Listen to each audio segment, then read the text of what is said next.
প্রধানমন্ত্রী নরেন্দ্র মোদী এবং স্মৃতি ইরানিকে জড়িয়ে বেশ কিছু যৌন কেলেঙ্কারি এবং রাজনৈতিক কুৎসা বাজারে চলছে। আমার ইনবক্স ভর্তি হয়ে যাচ্ছে যে কি আপনি তো সাহস পাচ্ছেন না এসব বলতে। না, থামুন মশাই, থামুন।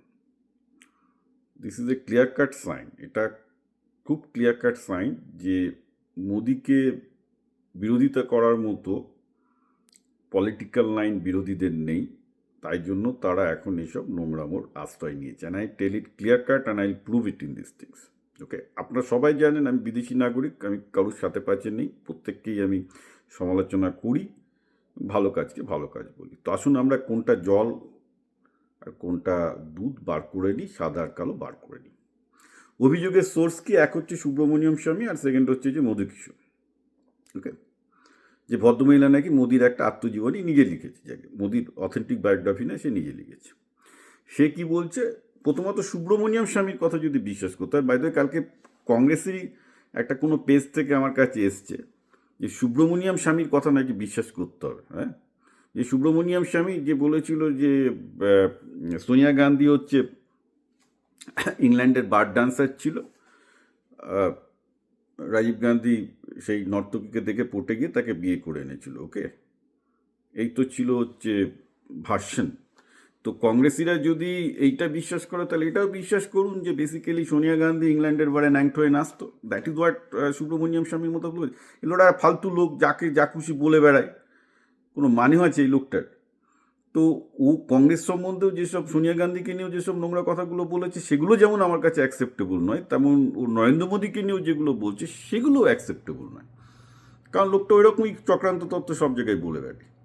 সেকেন্ড হচ্ছে মধুকিশোর বোধহয়, মধুকিশোর সে একটা নিজের মতো করে নরেন্দ্র মোদীর জীবনী লিখেছে, ব্যাস সে যা বলবে তাকে মেনে নিতে হবে। কারণ আর এটা সবাই জানে দিল্লি চক্করে যে মধুকিশোরের সাথে স্মৃতি ইরানির কষাকষি আছে, এবং মধুকিশোর আজকে থেকে না বহুদিন থেকে বলছে স্মৃতি ইরানি নরেন্দ্র মোদীর জন্য সাথে ঘনিষ্ঠতার জন্য তার এই মেটিওরিক রাইজ হয়েছে, which is absolutely wrong, absolutely রং। স্মৃতি ইরানি এবং এই ব্যাপারগুলো নিয়ে গত 10 বছরে অনেক জলগোলা হয়েছে, অনেক লেখালেখি হয়েছে। আপনারা পড়লে পরিষ্কার বুঝতে পারবেন যে স্মৃতি ইরানি যথেষ্ট ইন্টেলিজেন্ট, তার পড়াশোনা কম থাকতে পারে, কিন্তু তিনি নিজের ক্যাপেবিলিটিতে প্রথমে এন্টারটেনমেন্ট ওয়ার্ল্ডে নিজেকে প্রতিষ্ঠা করেছিলেন, এবং ভদ্রমহিলার আইকিউ লেভেল, কথাবার্তা শুনলে করলে বুঝতে পারবেন যথেষ্ট ভালো এবং নিজের ক্যাপেবিলিটি আছে। এবং এটাও আপনাকে খেয়াল রাখতে হবে যে স্মৃতি ইরানি যখনই ইলেকশানে হেরে গেলেন তারপর থেকে তিনি বিজেপিতে সাইডলাইন হয়ে গিয়ে আবার অভিনয় জগতে ঢোকার চেষ্টা করেছেন। যদি নরেন্দ্র মোদীর হাত তার উপরই থাকতো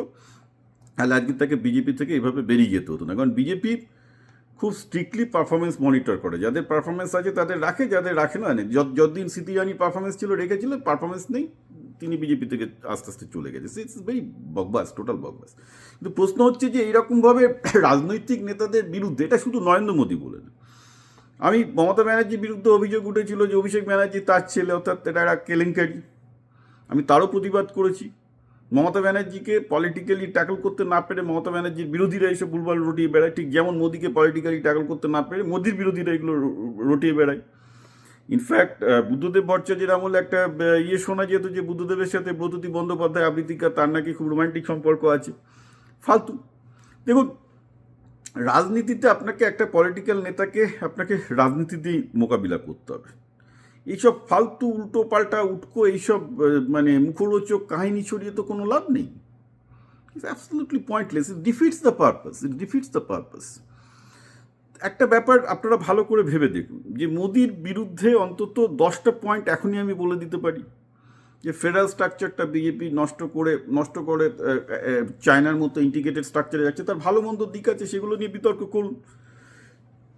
মোদি মানুষকে যা স্বপ্ন দেখিয়েছিলেন তার কিছুই ডেলিভারি করতে পেরেছেন কি পারেননি, সেগুলো নিয়ে আপনারা কাটাছেড়া করুন, কিন্তু সেগুলো আপনারা করবেন না। কেন করবেন না? কারণ সেগুলো বোঝানোর মতো ক্ষমতা জনগণকে আপনাদের নেই। এক হচ্ছে আপনাদের মাথায় বুদ্ধি নেই, আর সেকেন্ড প্রবলেমটা হচ্ছে যে আপনারাও এটা ভালো করে জানেন, বিশেষ করে মোদি বিরোধীরা, যে জনগণের রাজনৈতিক শিক্ষা বা জনগণের শিক্ষার লেভেল এত কম যে যদি পলিটিক্যাল লাইনে আলোচনা হয়, যদি পলিটিক্যাল লেভেলে মোদিকে বিরোধিতা করতে হয়, তাহলে সেটা কি বলছে সেটা বোঝার মতো ক্ষমতা ভারতের 95% লোকের নেই। কারণ ভারতের এডুকেশন সিস্টেমের অবস্থা এতটাই বাজে যে বিজেপি বিরোধিতার যে পয়েন্টগুলো, যদি কোনো বিরোধী সঠিকভাবে যুক্তি দিয়ে বিশ্লেষণ করে বোঝায়, তাহলে 95% লোক বুঝবেন না। সুতরাং তারা কী করছেন?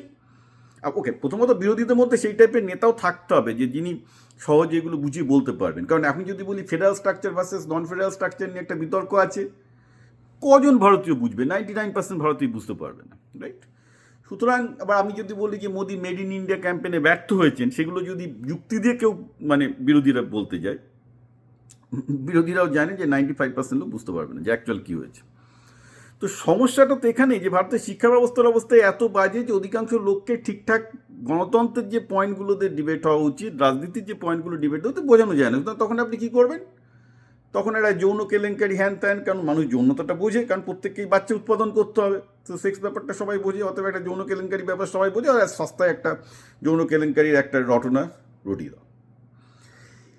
এইটা মানেই হচ্ছে মোদিকে যারা এইভাবে অ্যাটাক করছে তারা অ্যাকচুয়ালি নিজেদের পরাজয় স্বীকার করে নিচ্ছে। ইটস এ বেসিক্যালি তারা নিজেদের পরাজয়ের পতাকা উড়িয়ে দিচ্ছে, কারণ তারা বলে দিচ্ছে মোদিকে আমরা রাজনৈতিকভাবে ট্যাকল করতে পারবো না, তাই জন্য যে ভুলভাল করছে। এই জিনিসটা তো নতুন নয়। স্মৃতি ইরানির সাথে মোদির সম্পর্ক নিয়ে গুজব তো লাস্ট 10 বছর ধরে দিল্লিতে চলে আসছে, এবং 10 বছর ধরে এগুলো বিভিন্ন নিউজ ম্যাগাজিনে এগুলো ভুলভাল প্রমাণিত হয়েছে। স্মৃতি ইরানি নরেন্দ্র মোদীকে ভাই বলে ডাকেন, ভাই বোনের মতো সম্পর্ক, যা খুশি বলে যাচ্ছে পুরোপুরি। সে এমনই ব্যাপার, সে পিসি ভাইপোর সম্পর্ক, পিসি ভাইপোকে পিসি ছেলে বানিয়ে দিয়েছে। এগুলো তো নোংরাম, এগুলো এগুলো এগুলো 100% নোংরাম। এটা তৃণমূলের এগেনস্টে হোক, বিজেপির এগেনস্টে হোক, সিপিএমের বুদ্ধদেবের এগেনস্টে হোক, এগুলো নোংরাম। এগুলো দিয়ে রাজনীতি করলে রাজনীতির অ্যাকচুয়াল যে পয়েন্টগুলো, বিজেপির অ্যাকচুয়ালি যে দুর্বলতাগুলো, সিপিএমের অ্যাকচুয়াল যে দুর্বলতাগুলো, মমতা ব্যানার্জির অ্যাকচুয়ালি যে দুর্বলতাগুলো, এগুলো তো নষ্ট হয়ে যাবে। সো প্লিজ, ওই মধুকিশোর মানে স্মৃতি ইরানির প্রতি জেলাস ছিল একটা মহিলা যে ব্যক্তিগত ঈর্ষায় জলে, যে বেসিক্যালি যে স্মৃতি ইরানি উঠে গেল, আমি উঠতে পারলাম না, তার জন্য সেই মহিলার মানে মহিলারাই মহিলাদের ক্যারেক্টার অ্যাসাসিনেশন করে। বাদ দিন, অনেক পৃথিবী দেখেছে। সেম থিং সুব্রমণিয়াম স্বামী, যেহেতু তাকে কিছু দায়িত্ব দেওয়া হয়নি, তাকে যেহেতু মোদি এবং অমিত শাহ নতুন যে বিজেপি তারা তাকে ছেটে ফেলেছিল, সাউথ ইন্ডিয়ান লবি, গুজরাট লবির ব্যাপার থাকতে পারে, সেগুলো নিয়ে আমি যাচ্ছি না, বিজেপির ইন্টারনাল ব্যাপার। তার জন্য মোদির এগেনস্টে উল্টোপাল্টা কথা সুব্রমণিয়াম স্বামী অনেকদিন ধরে বলে যাচ্ছে, যে কথা কোনো মাথা মুন্ডু নেই। সোনিয়া গান্ধীর বিরুদ্ধে একসময় সব মাথা মুন্ডুহীন একটা বার্ড ড্যান্সার, নর্তকী, হ্যান ত্যান, আর ইংল্যান্ডে বা এগুলোতে বার্ড ড্যান্সার নর্তকী মানে ন্যাংটোয় আছে, সোজা কথা বলছি আপনাকে, মানে স্ট্রিপটিজ ক্লাবে আর কি। ওকে, খুব অসভ্যের মতো একটা মানে উনি কাজ করেছেন এই সুব্রমণিয়াম স্বামী।